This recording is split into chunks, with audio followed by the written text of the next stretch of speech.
One of the most important reasons to get students outside is so that they can learn, have a shared experience. A lot of our students who struggle with their behaviors like to get their hands dirty and get their physical needs met while they're enjoying some time with their teachers. School gardens serve multiple purposes with students and staff. With students, it's a great place for them to be creative, to explore nature, to see how nature changes every single day. With teachers, I think it's a great opportunity to pull in a variety of subjects, not just science and math, which seems to be the go-to, but language arts and history and art can all be served in the gardens.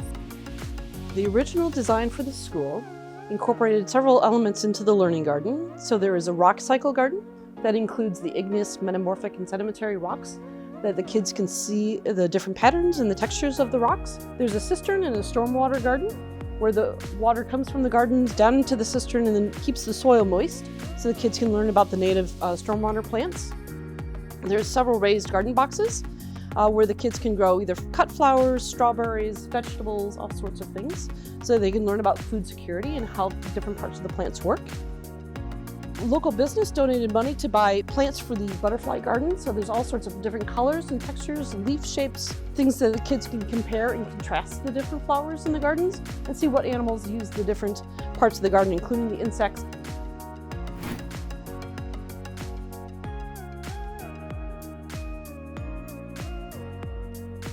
There's also a sensory garden and an area for the kids to plant whatever they want. So as I understand it, that usually gets sunflowers the most because the kids love to watch the sunflowers in the fall.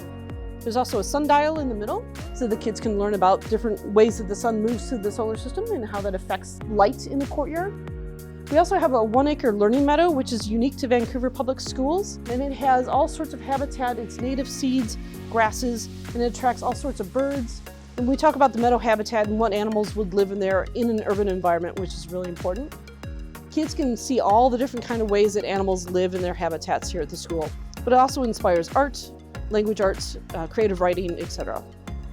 They work together as a team so that they can have these plants grow, and it's been really a wonderful experience to see. They get to see how every day is different. Getting outside in rain and snow and sun allows them to just explore. I have one of the students in an ELL group of mine who has really been struggling to make connections with some of their classmates, and they were able to take on a little bit of a leadership role by planting and guiding the students into where they should go and how they should be planted and where they should be planted, and they were really proud and excited about that opportunity.